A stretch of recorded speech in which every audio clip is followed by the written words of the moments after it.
Sebelumnya mungkin ada istilah atau pepatah yang bilang tak kenal maka tak sayang ya. Jadi maybe I'll introduce myself a little bit. Jadi tadi sempat dimention oleh Rahel, saya VP Corporate dari LandX. Kebetulan saya juga aktif sebagai board member di ALUDI, Asosiasi Layanan Urun Dana Indonesia, asosiasi resmi yang ditunjuk oleh OJK untuk industri securities crowdfunding ya. Dan juga mungkin saya juga ada beberapa kerjaan lainnya atau usaha lainnya di bidang agency ya, jadi advisor dan lain-lain. Oke, mungkin hari ini kan kita bakal ngomongin soal equity crowdfunding nih ya Pak. Mungkin yang banyak dari kita tuh belum terlalu tahu juga nih, belum kenal sama yang namanya equity crowdfunding. Dan mungkin boleh nih langsung dijelasin aja, equity crowdfunding itu sebenarnya apa sih? Ya, sebenarnya equity crowdfunding itu simple, dari kata equity and crowdfunding ya. Kalau misalnya teman-teman dengar kata equity itu kan pasti mikirnya kayak saham gitu ya. Kemudian Iya. crowdfunding ya patungan gitu, patungan Mm-mm. rame-rame. Jadi basically equity crowdfunding itu adalah kita patungan rame-rame untuk berbisnis bersama. Nah, tapi bedanya adalah bisnisnya ini memang bisnis yang sudah dikelola oleh bisnis ownernya gitu ya. Misalnya kita cuma perlu keluarin modal, tetapi semua manajemen, semua sistem operasi semuanya udah dijalankan langsung sama pemilik Hmm. bisnisnya gitu. Oke, berarti maksudnya kita kayak cuman bantu nanomin modal ke suatu bisnis gitu ya? Tapi nggak terlibat langsung Betul, dalam. Oke, mungkin kan kalau betul. misalkan ngomongin soal investasi, ada saham, ada reksadana gitu kan biasanya kita beli bisa lewat aplikasinya ya. Nah, kalau equity crowdfunding Hmm. ini gimana caranya kita, misalkan kita beli atau gimana cara kita menanamkan modal di equity crowdfunding ini? Ya, jadi buat teman-teman yang pengen ikutan invest gitu ya di equity crowdfunding, ya salah satu ini LandX juga ya, LandX karena ini platform equity crowdfunding yang sudah resmi dan berizin diawasi oleh OJK. Teman-teman harus ingat, jadi hanya investasi ke platform yang memang diawasi oleh OJK gitu ya. Nah, di sini kita LandX ini tersedia di website dan aplikasi, tetapi untuk pembeliannya itu mostly kita lewat aplikasi. Nah, jadi teman-teman yang tertarik misalnya pengen jadi business owner nih, misalnya business owner restoran, ya, atau business owner misalnya real estate agent atau kos-kosan atau apapun bisnisnya itu bisa langsung lihat ke apps-nya LandX atau apps equity crowdfunding lainnya gitu ya, yang sudah berizin OJK. Nah, teman-teman bisa langsung pilih aja pengen bisnis yang apa yang lagi listing, yang lagi open project gitu ya. Nah, teman-teman bisa invest, mostly dengan modal 1 juta aja udah bisa ikutan.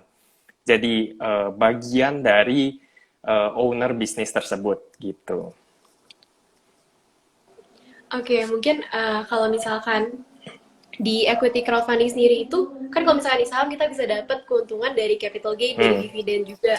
Nah, kalau di equity crowdfunding itu gimana sih kita dapat keuntungannya?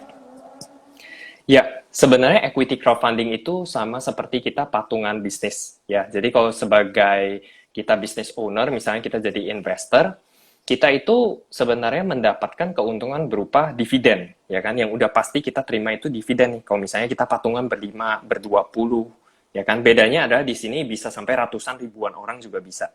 Nah, maka keuntungan yang pertama kita dapatkan itu yang pasti adalah dividen. Karena memang equity crowdfunding ini adalah instrumen yang lebih fokus ke penghasilan dividen. Biasanya bisa kita terima setiap 3 bulan atau setiap 6 bulan tergantung proyeknya seperti apa. Nah, kedua keuntungannya karena ini bentuknya adalah seperti saham, ya bedanya adalah project-project ini bukan public companies. Kalau misalnya kita beli saham di bursa efek, itu kan adalah saham-saham perusahaan yang sudah go public, yang sudah public companies ada di IDX gitu ya. Nah, kalau di sini bedanya adalah saham-saham atau project-project yang memang tidak boleh IPO company, bukan public company. Jadi memang masih private company di mana kita menjadi bagian dalam perusahaan tersebut gitu. Nah, maka di sini juga ada capital gain, Rahel. Jadi di sini ada capital gain kita dapatkan caranya dari mana? Dari secondary market.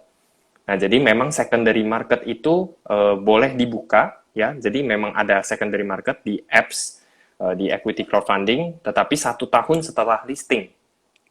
Jadi 1 tahun setelah project tersebut listing di aplikasi, teman-teman udah boleh beli, kemudian project funded, selesai funded, maka 1 tahun setelahnya itu dibuka secondary market di mana teman-teman bisa exit gitu ya, bisa jual sahamnya, atau teman-teman kalau yang nggak kebagian di awal itu bisa beli juga di secondary market. Kira-kira kayak gitu. Jadi keuntungannya itu bisa dari dividen dan juga bisa dari capital gain juga. Oh, berarti mirip-mirip sama saham juga ya. Tapi bedanya berarti kalau Yes, saham itu nggak bisa langsung ditarik seenaknya, tapi harus tunggu dalam setahun berarti ya baru bisa ditarik lagi. Nah, kalau benar gitu kan banget. kalau saham tuh masih mungkin ada kerugian ya, masih bisa loss gitu. Ada harganya tuh fluktuatif. Nah, kalau di equity crowdfunding itu gimana sih fluktuasi harganya? Nah, sebenarnya kalau untuk di equity crowdfunding itu secara harga jauh lebih stable. Ya, jadi Hmm, ya kerugiannya paling kalau misalnya bisnisnya kurang perform. Misalnya kita invest di project restoran A gitu ya. Kalau memang restoran itu lagi rame banget, performnya bagus banget. Contohnya ada salah satu project di LandX itu ada project restoran Okinawa yang di CP itu rame banget, ya rame banget sampai omsetnya itu hampir 2M per bulan, itu rame hmm, banget, maka ya investor itu enak, kita bisa dapat dividen dari iya. performance-nya, dividen langsung gitu. Nah, tetapi kalau misalnya kurang perform, misalnya minus atau apa, maka ya tidak terima dividen gitu. Dan nanti kalau misalnya di secondary market, most likely kita tetap harganya mengikuti yang awal, jadi tidak ada perubahan yang lebih tinggi atau lebih rendah gitu. Nanti itu tergantung market lah ibaratnya. Tapi memang Oh, secara pergerakan kalau di secondary market itu lebih iya, stable ya, dalam artian kalau misalnya di saham kan bisa sampai 50% turun gitu ya, iya. atau naik Hmm. sampai berapa kali lipat. Nah, kalau di equity crowdfunding lebih stable gitu. Oke, mungkin kalau gitu perbedaan mendasar dari equity crowdfunding dengan instrumen-instrumen investasi lainnya itu apa ya, Pak? Kalau pertama mungkin saya bisa bilang dari sisi liquidity tadi. Jadi Hmm, kalau misalnya di reksadana gitu ya, saham itu mungkin mereka lebih bisa ini ya, mungkin beli hari ini, jual nanti siang besok, juga bisa. iya. Reksadana kan juga bisa jual cepat gitu, tapi penarikannya mungkin T+2 gitu ya. Nah, kalau equity crowdfunding itu kita ya tadi 1 tahun setelah listing gitu ya. Berarti mungkin kalau teman-teman patokannya ya 1 setengah tahun.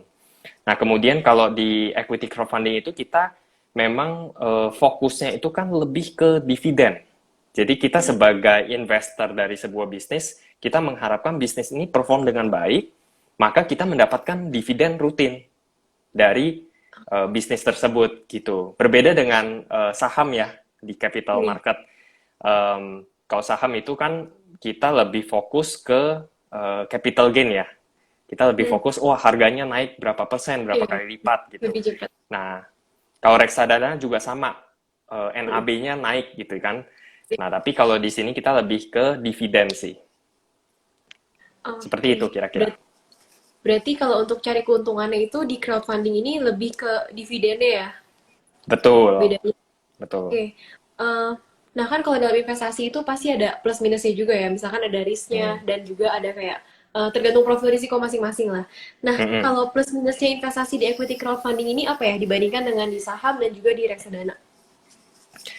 Kalau untuk minusnya yang pasti kita sebagai investor itu kita lihat dari sisi liquidity. Nah, Hmm, liquidity tadi pasti jauh lebih liquid di pasar saham yang public ya, companies betul. dan juga di reksadana. Nah, kemudian dari sisi kalau misalnya kita bilang yang mana yang untung lebih besar, maka kalau saya bisa bilang secara potensi keuntungan lebih besar pasti di pasar saham. Iya, Tapi betul. kerugiannya Cerita. sebenarnya dari sisi potensi kerugian sebenarnya lebih besar di pasar saham juga, karena pasar Iya sih. saham mungkin dari 1.000 bisa turun jadi 50 gitu kan Hmm, ibaratnya. iya. Tetapi kalau buruk-buruknya kalau di bisnis, kalau memang performnya biasa-biasa aja atau performnya mungkin ya kurang bagus gitu ya, tidak sesuai di awal, ya ibaratnya kita masih bisa terima dividen gitu, modal Iya, kita benar. masih ada. Dan kalau misalnya kalau misalnya keuntungannya itu adalah dari sisi dividen ya. Dividen di sini jauh lebih besar daripada dividen yang ada di pasar saham gitu. Nah, cuma mungkin ada tambahan lagi dari sisi kalau misalnya kita sebagai investor di pasar saham, kita pasti dibantu oleh auditor publik untuk mengaudit sebuah laporan keuangan yang ada di Hmm, iya. public companies gitu ya. Nah, kalau misalnya di equity crowdfunding memang tidak diwajibkan untuk menggunakan auditor independen karena biayanya sangat mahal gitu kan. Karena size-nya Mhm. memang untuk UKM. Nah, makanya dari sini investor itu juga harus mampu untuk menganalisa kira-kira mana project yang bagus, brandnya bagus, berdasarkan performance dari mungkin cabang-cabang dia yang lainnya gitu ya. Dia bisa Mhm. lihat, oh produknya enak nggak kalau misalnya F&B. Makanannya enak nggak, minumannya enak nggak. Kemudian secara cabang yang udah beroperasional lainnya seperti apa. Jadi mungkin lebih apa ya, investor itu harus lebih mampu melihat dari sisi brandnya bagusnya bagus atau tidak, kemudian dari sisi manajemen kira-kira Mhm. track recordnya gimana gitu-gitu. Jadi mungkin seperti itu sih ya, banyak PR yang harus dilakukan oleh investor di equity crowdfunding. Analisanya juga harus analisa secara keseluruhan ya soal perusahaan yang mau diinvestasi ini. Oke, mungkin kalau Betul. misal equity crowdfunding ini berarti kan orang bisa beli, bisa ikut crowdfundnya atau bisa juga ngelisting perusahaannya berarti kan ya. Nah, kalau untuk yang punya Yes. usaha gimana sih caranya untuk listing di equity crowdfunding ini? Caranya simple, ke websitenya LandX saja, di sana ada pendaftaran perusahaan, atau mungkin di platform lain juga bisa, biasanya ada pendaftaran perusahaan, tetapi mungkin syarat-syarat awalnya itu yang pasti saya lumayan yakin platform lain juga akan melakukan hal yang sama, dari sisi due diligence ya, jadi legalitasnya seperti apa, aktenya gimana, mungkin kebutuhan-kebutuhan legal lainnya. Kemudian dari sisi track record sudah jalan berapa lama, biasanya kita cek minimal yang udah berjalan 1 tahun. Jadi kalau misalnya baru banget kita juga kurang mau ya, karena ini kan sifatnya memang kita tahu investor ini invest dalam bentuk equity. Jadi secara risk itu pasti lebih besar daripada kita misalnya isunya adalah debt atau surat utang gitu ya. Nah, karena equity itu risknya lebih besar, maka kita juga secara seleksi bisnis yang listing ke LandX itu jauh lebih ketat juga gitu. Jadi ada beberapa syarat-syarat, salah satunya juga company profile, kemudian penggunaan dananya gimana, valuasinya seperti apa, lain-lain sih. Jadi business owner diharapkan mampu menyiapkan hal-hal tersebut, dokumen-dokumen tersebut, yang nanti baru bisa di submit ke LandX gitu. Oke, berarti mungkin yang perlu disiapin cuman hal-hal yang berdasarkan company profile dan juga hal-hal legalitas lainnya ya. Mungkin kalau Mm-mm. misalkan mungkin ada yang bingung juga nih. Misalkan usaha seperti apa sih yang bisa dimasukin ke equity crowdfunding ini? Apakah semua jenis usaha atau ada ketentuan tertentu? Kalau untuk equity crowdfunding sebenarnya semua jenis usaha bisa gitu ya.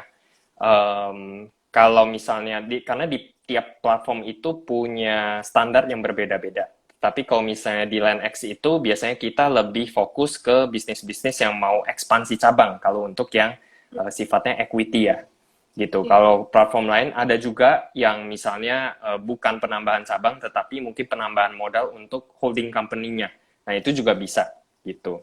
Jadi kalau ditanya jenis usaha seperti apa yang bisa masuk ECF, sebenarnya semua jenis usaha selama memang skalanya itu dari sisi bisnis, skala usahanya itu memang masuk ke equity crowdfunding. Oke. Mungkin sebelumnya ada ini dulu pengumuman giveaway. Hari ini tuh ada giveaway OVO kayak biasa. 100.000 buat 3 orang pemenang. Caranya gampang banget, tinggal SS aja IG live ini. Terus tag di story kalian, @caricon.official, tag juga Pak Romario, @Romario Sumargo, dan juga tag @landx.id. Oke, mungkin kita lanjut ke next questionnya nih. Kan kalau misalkan Ya.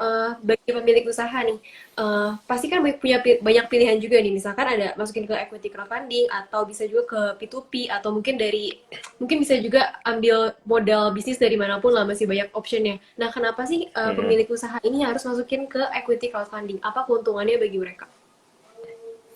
Kalau as a business owner, tentu kita dari sisi platform kita ngelihat dulu ya. Biasanya kita juga seleksi bisnis-bisnis yang memang udah lebih mapan ya, dalam artian sudah berjalan berapa tahun. Maka sebenarnya untuk business owner, kenapa dia mau mendapatkan pendanaan lewat equity crowdfunding? Satu, itu pilihannya kenapa equity, karena dari sisi kalau misalnya mendapatkan pendanaan berupa debt, ya utang usaha itu kan ada beban gitu ya, wajib membalikan berapa gitu, jadi ada bebannya. Sedangkan kalau equity itu mereka lebih kayak, oh ini sama-sama nih bersama dengan investor dan biasanya bersama dengan ratusan hingga ribuan investor lainnya sama-sama mendukung usahanya ini biar bisa berhasil. Maka bisa tercipta potensi kolaborasi ke depannya buat si business Hmm. owner-nya itu. Nah, kalau misalnya di LandX, itu kita sebenarnya membantu business owner untuk ekspansi cabang. Ya, ini Hmm. contohnya case-nya di LandX ya. Jadi, para business owner itu bisa mengekspansi cabangnya dengan cepat, dengan bantuan dari investor-investor yang ada di LandX gitu ya, yang sudah register di LandX gitu. Nah, makanya di sini kalau menurut saya sendiri, as a business owner, kita bisa mendapatkan dua manfaat. Satu, dari sisi kita mendapatkan ibaratnya, wah banyak bantuan investor ya, nggak cuma dari Iya. sisi dana aja. Karena kalau kita sebagai investor, kita udah invest nih, ya kan?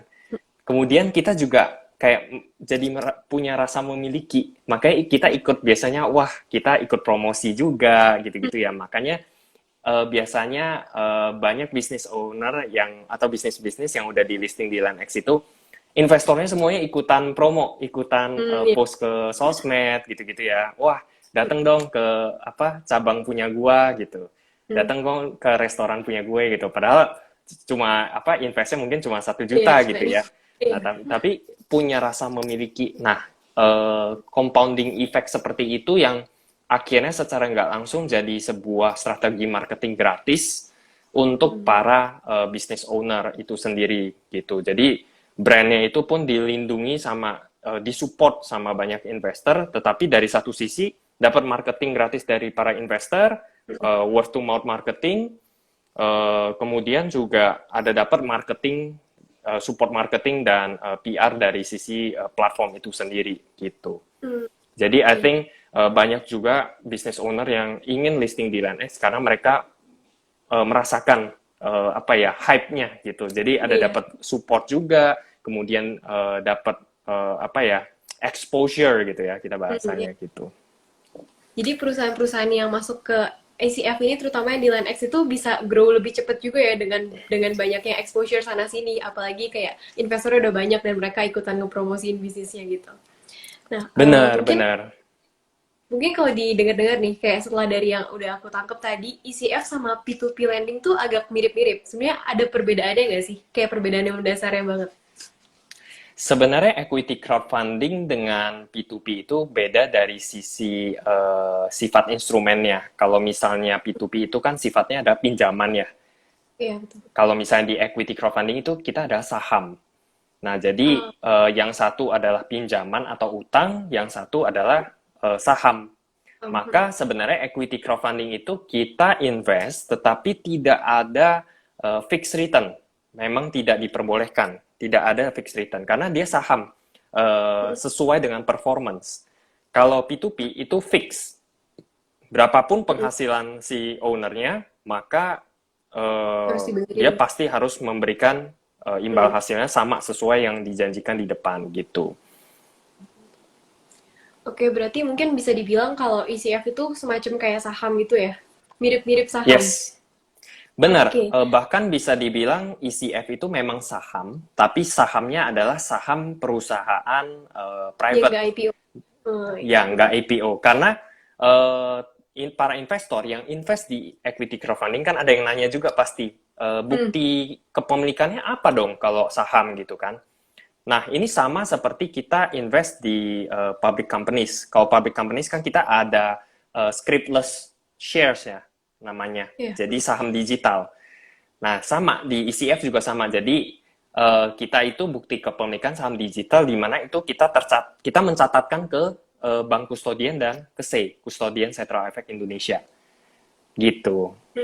Jadi Hmm. secara bukti kepemilikan antara saham di ECF dengan saham di bursa itu sama-sama nanti tercatat di KSE gitu.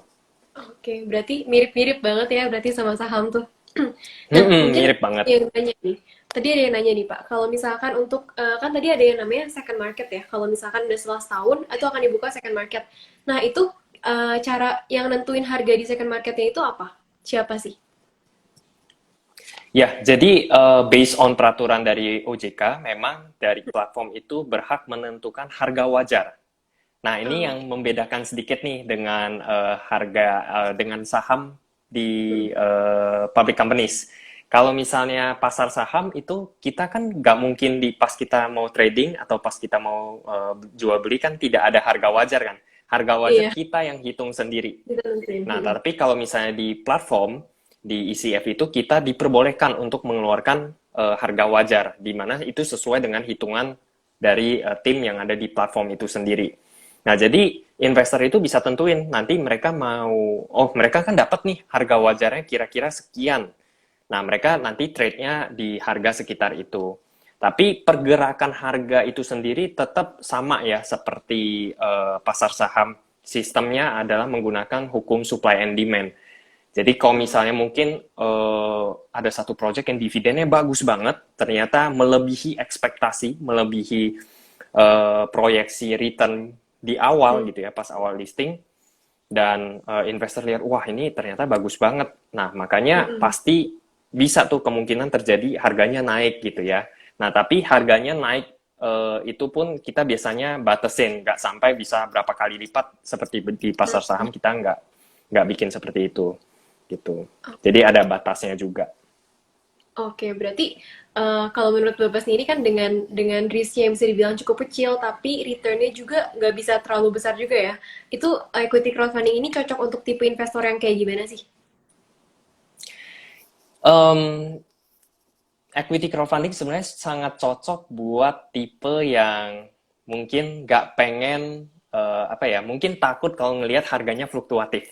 Jadi ada orang Hmm, yang memang nggak pengen invest di saham atau mungkin iya. reksadana saham, mungkin karena kan ada fluktuatif gitu ya. Wah hari Hmm, ini minus, iya. besok plus, nanti hari besoknya lagi minus gitu. Nah kalau ini lebih ke orang-orang yang oh ya udahlah pengennya passive income aja gitu. Nah, Hmm, jadi tipe yang mungkin passive investor ya. Tapi ada juga yang active investor nih, pengennya wah jual beli jual beli. Nah itu nggak cocok karena iya. memang equity crowdfunding ini secara regulasi ya, secara skema itu sangat eh, tidak cocok dengan trader, belum cocok dengan trader. Iya. Jadi lebih cocok buat yang passive investor yang lebih mau terima dividen quarterly atau setiap semester. Nah, kemudian dia juga bisa langsung melihat bisnisnya, bisa langsung datang lihat gitu ya, Iya. bisa lihat produknya, bisa cobain makanannya, cobain produknya juga, bisa kasih tahu ke teman-teman. Nah, yang tipe-tipe investor seperti itu sih. Oke, berarti mungkin lebih yang buat yang low risk juga ya, kalau ACF ini. Oke, Iya, mungkin next cuma question. tetap tetap harus jadi investor, kita harus pilih-pilih. Iya, betul. Tetap Kita harus harus pilih analisa dulu ya di pilih-pilih awal. project. Mm-mm. Oke, ini ada yang nanya juga nih. Kalau apakah jika bisnisnya merugi, bahkan sampai bangkrut, uang yang kita invest itu bisa hilang? Benar. Nah, jadi kalau di beberapa platform, salah satunya kayak LandX gitu ya, saya ambil contoh. Ada beberapa project yang memang business owner-nya itu ada skema buyback guarantee.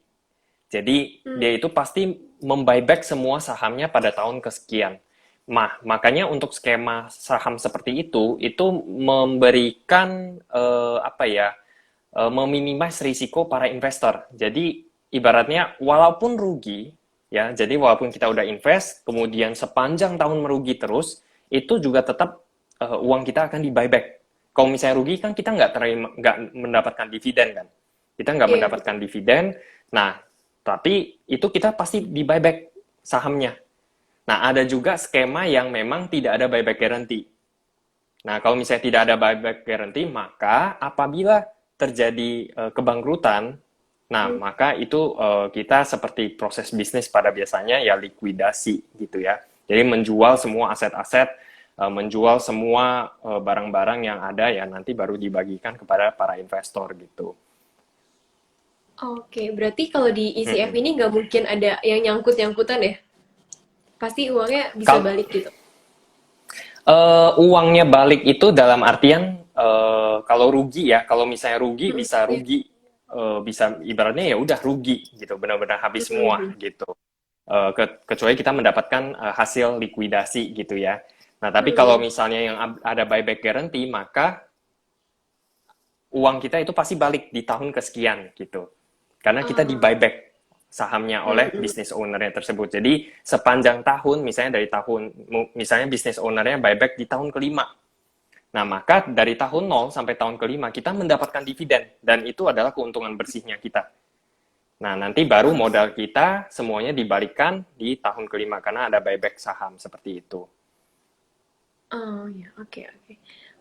Mungkin next kita, oh ini ada yang nanya juga nih, kalau di Land X itu mulai investnya itu bisa mulai berapa ya nominalnya? Nominalnya kalau di LandX itu mulai dari 1 juta rupiah atau satu lot gitu ya. Biasanya kita mulainya dari 1 juta rupiah Oh berarti berarti hitungannya per satu ada per lot juga ya kayak di saham gitu. per lot. Betul, Hmm. kita hitungannya per lot, satu lot 100 lembar saham. Oke, nah mungkin ini ada beberapa juga nih yang masih nanya soal manfaat dan juga keuntungannya dari ECF. Mungkin boleh kayak di sum up sedikit lagi nih apa aja sih manfaatnya buat para investor. Ya, mungkin untuk para investor ECF, kita punya keuntungan dari sisi biasanya kita bisa ikut ke bisnis-bisnis yang memang biasanya tidak accessible. Itu yang saya Hmm, rasakan juga gitu ya, karena saya juga as an investor juga di ECF. Biasanya kalau kita lihat ada sebuah bisnis yang menarik, contohnya paling gampang restoran deh misalnya. hmm, Kita kan sering kepikiran, wah ini restoran enak banget, terus rame banget. Pasti kalau kita udah lihat kayak gitu, wah pengen nih punya iya. bisnis kayak gitu, ya kan? Entah kita pengen buka bisnis sendiri, atau kita pengen join, kita kalau bisa jadi investor di bisnis tersebut Hmm, gitu iya. ya. Nah tapi masalahnya, oke, kalau misalnya kita mau buka bisnis sendiri, kita harus ngurusin semuanya sendiri. Mungkin kalau buat teman-teman yang nggak punya pengalaman di F&B itu bakal sangat sulit banget karena dari sisi Hmm, operational, ya kan SOP, quality control, ya kan produk produk control segala macam, wah interior kita kalau mau hmm, desain segala macam, wah banyak banget ya hmm, dari betul A ke betul. Z gitu. Iya. Waktu, tenaga, pikiran semuanya kita belum tentu, udah waktu, tenaga, pikiran kita kerahkan aja belum tentu bagus gitu hasilnya. Hmm, Nah, apalagi kalau misalnya kita ikut join jadi investornya di sebuah restoran. Kita kan nggak mungkin datang tiba-tiba ke ownernya bilang kayak, oh mau dong invest modalnya berapa gitu, 10 juta gitu, nggak mungkin gitu kan. iya. Mana mana mau gitu, yang ada biasanya berapa ratus juta atau berapa M minimalnya, dan itu pun belum tentu kita punya akses untuk ke Iya. sana gitu. Nah, dengan adanya platform ECF ini sebenarnya menurut saya teman-teman investor ini jadi jauh lebih punya akses untuk bisa ikut jadi investor, ikut punya bisnis-bisnis yang memang dulunya itu ya nggak bisa diinvest sama siapapun gitu Hmm, loh. Nggak bisa sembarang orang bisa dapat akses ke sana. Nah, makanya itu menjadi aksesnya jauh lebih terbuka buat para investor, itu satu. Kemudian investor itu bisa punya dividen yang jauh lebih besar daripada dividen yang mungkin ada di saham perusahaan publik. Karena ini kayak kita patungan bisnis aja. Kalau iya. misalnya kita bilang bisnis itu setahun returnnya 50%, itu memang normal terjadi, ya kan? Bahkan bisa ada Iya. yang 9 bulan BEP atau setengah tahun BEP.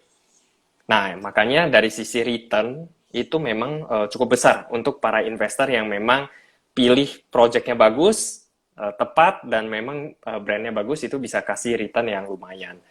Nah, kemudian kita juga intinya ya nggak perlu ribet, ya kan? Nggak perlu ribet ngurusin operational, nggak perlu ribet apa penjualannya seperti apa ya. Kita pokoknya tinggal terima report, ya Tinggal kan? tunggu Di ya. mana itu juga dibantu oleh pihak platform biasanya. Seperti itu. Oke. Dan untungnya kita dibandingkan apa kalau misalnya kita dulu patungan bisnis biasa, kita kan Hmm, susah ya buat exit. Misalnya iya kita betul. patungan bersepuluh, kemudian ada satu yang, aduh saya mau jual deh saham saya. Wah Hmm, itu kan susah kan ribet lagi. gitu, Iya. dan ribet benar, harus ubah akte lagi, terus nggak tahu mau jual ke siapa gitu. Prosesnya Iya juga betul. ribet gitu ya, manual banget. Nah kalau di sini LineX ya teman-teman hanya perlu menunggu 1 sampai 1,5 tahun setelah listing itu akan dibuka secondary market, dan kita juga bisa jual ecer di sana.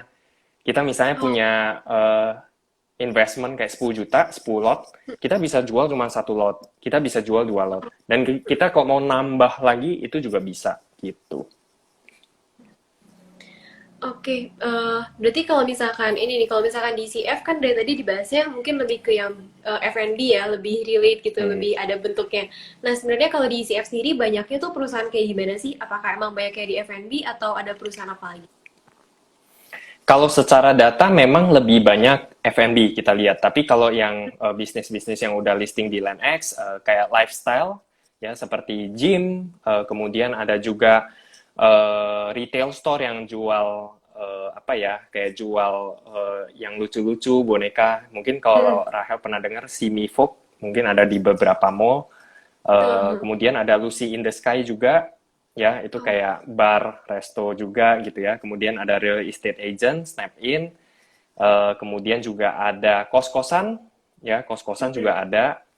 Dan masih banyak ya, ada juga eco laundry, itu yang menarik juga. Jadi laundry tapi dia eco-friendly gitu-gitu dan performance-nya cukup bagus sih. Ya ada beberapa bisnis model lainnya juga sih, car wash gitu-gitu ada juga. Cuma Berarti bener-bener memang banget ya. benar. Jadi memang secara jenis usaha itu sebenarnya jenis usaha apapun itu menurut saya bisa masuk ke equity crowdfunding. Tinggal lihat aja sebenarnya animo investor itu memang saat ini cenderungnya lebih ke F&B ya, karena I think orang-orang ya sehari-hari kita kan pasti makan dan minum, jadi kayaknya secara bisnis model itu jauh lebih gampang dimengerti oleh investor gitu. Iya, betul. Oke, mungkin itu aja sih Pak pertanyaan buat hari ini, buat malam ini. Thank you so much udah sharing banyak banget dan mungkin semoga teman-teman juga makin tertarik ya buat coba invest di yang namanya equity crowdfunding ini.